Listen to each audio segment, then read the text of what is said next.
ನಿಜವಾದ ಪ್ರೀತಿ, ನಿಜವಾದ ವ್ಯಾಲೆಂಟೈನ್ ಅಂದರೆ ಯಾರ್ದು ಗೊತ್ತಾ?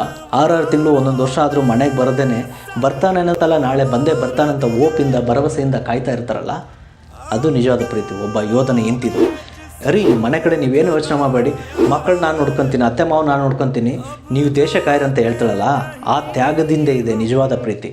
ಅದೇ ಗಂಡ 6 ತಿಂಗಳು ಒಂದೊಂದು ವರ್ಷ ಆದರೂ ಅಪ್ಪ ಅಮ್ಮ ನೋಡಿದೆ, ಮಕ್ಕಳು ನೋಡಿದೆ, ಹೆಂಡ್ತಿ ನೋಡ್ದೇನೆ ಎಲ್ಲದೂ ಸ್ಯಾಕ್ರಿಫೈಸ್ ಮಾಡಿ ದೇಶಕ್ಕೋಸ್ಕರ ಕಾಯ್ತಿರ್ತಾನಲ್ಲ ಒಬ್ಬ ಯೋಧ, ಅವನದು ನಿಜವಾದ ಪ್ರೇಮ. ಅವ್ರದ್ದು ಮುಂದೆ ನಮ್ಮದೆಲ್ಲ ಒಂದು ಪ್ರೀತಿನ. ನನ್ನ ಪ್ರಕಾರ ನಿಜವಾದ ಪ್ರೀತಿ ಅಂದರೆ ತ್ಯಾಗದಲ್ಲಿದೆ, ಏನೋ ಒಂದು ಕೊಡಿಸೋದ್ರಿಂದಲ್ಲ. ನಿಮಗೆ ನನ್ನ ರಿಕ್ವೆಸ್ಟ್ ಇದೆ, ಇದನ್ನೇನೆಂದರೆ ಯಾರೆಲ್ಲ ಪ್ರೇಮಿಗಳ ದಿನಾಚರಣೆ ಆಚರಿಸಿದ್ರೆ ಅವ್ರಿಗೆ ಇಷ್ಟ ಆಗದೆ ಇರ್ಬೋದು. ಇವತ್ತೇನಂತ ಹೇಳಿದ್ರೆ, ನಾನು ಸೆಲೆಬ್ರೇಟ್ ಮಾಡೋರಿಗೆ ಮಾಡಬೇಡಿ ಅಂತ ಹೇಳ್ತಾಯಿಲ್ಲ. ಪಶ್ಚಿಮ ದೇಶದಿಂದ ಬಂದಿದ್ದರೆ ಸೆಲೆಬ್ರೇಟ್ ಮಾಡ್ತಾ ಇದ್ದೀವಿ, ಓಕೆ ಫೈನ್, ಇಟ್ಸ್ ಓಕೆ. ನಿಮಗೆ ಸೆಲೆಬ್ರೇಟ್ ಮಾಡೋಕ್ಕೆ 365 ದಿನದಲ್ಲಿ ಯಾವ ದಿನ ಬೇಕಾದ್ರೂ ಸೆಲೆಬ್ರೇಟ್ ಮಾಡ್ಬೋದು, ಎವ್ರಿ ಡೇ ಸೆಲೆಬ್ರೇಟ್ ಮಾಡ್ಬೋದು, ಎಕ್ಸೆಪ್ಟ್ ಈ ಒಂದು ದಿನ ಮಾತ್ರ. ಯಾಕೆ ಅಂತ ಹೇಳಿದ್ರೆ, ಇವತ್ತು ನಾವು ಇಲ್ಲಿ ಸೆಲೆಬ್ರೇಷನ್ ಮಾಡುವಾಗ ಎಷ್ಟೋ ಮನೆಗಳಲ್ಲಿ ಇವತ್ತು ಪುಣ್ಯತಿಥಿ ನಡೀತಾ ಇದೆ. ನಮ್ಮ ದೇಶಕ್ಕೋಸ್ಕರ ಪ್ರಾಣ ಕೊಟ್ಟಂಥ ಎಷ್ಟೋ ಯೋಧರ ಮನೆಯಲ್ಲಿ ಸೂತಕದ ವಾತಾವರಣ ಇದೆ, ಪುಣ್ಯತಿಥಿ ನಡೀತಾ ಇದೆ. ಸೊ ಇಂಥ ಒಂದು ಸೂತಕದ ವಾತಾವರಣದಲ್ಲಿ ನಿಮ್ಮ ಸೆಲೆಬ್ರೇಷನ್ ಇಷ್ಟನಾ? ಅವ್ರ ಮನೆಗೆ ಆಗ್ತಿದೆ, ನಮಗೇನು ಸಂಬಂಧ ಅಂತ ಅಂತೀರಾ? ಅಂದರೆ ದೇಶ ನಿಮ್ಮದಲ್ವಾ? ಅಂದರೆ ನೀವು ದೇಶದೊಳಗಡೆ ಇದ್ದೀರಿ, ಬಟ್ ದೇಶ ನಿಮ್ಮೊಳಗಡೆ ಇಲ್ಲ.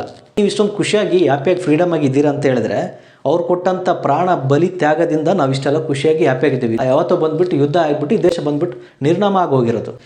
ಈ ಭಾರತ ಅನ್ನೋದು, ಇಂಡಿಯಾ ಅನ್ನೋದು ನಮ್ಮೊಳಗಡೆ ಇದ್ದಾಗ ಪ್ರತಿಯೊಬ್ಬ ಭಾರತೀಯರು ನಮ್ಮ ಮನೆಯವರೇ, ನಮ್ಮ ಕುಟುಂಬಸ್ಥರೇ, ಬೇರೆ ಯಾರೂ ಅಲ್ಲ.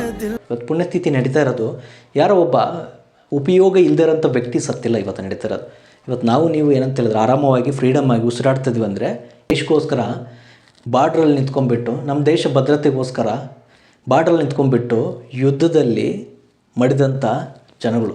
ನಾನು ಸೆಲೆಬ್ರೇಟ್ ಮಾಡಲ್ಲ, ಯಾಕಂದರೆ ನಾನು ದೇಶದೊಳಗಡೆ ಇಲ್ಲ, ನನ್ನ ಒಳಗಡೆ ದೇಶ ಇದೆ. ಅದಕ್ಕಾಗಿ ನಾನು ಸೆಲೆಬ್ರೇಟ್ ಮಾಡಲ್ಲ. I love my India, I love my soldiers.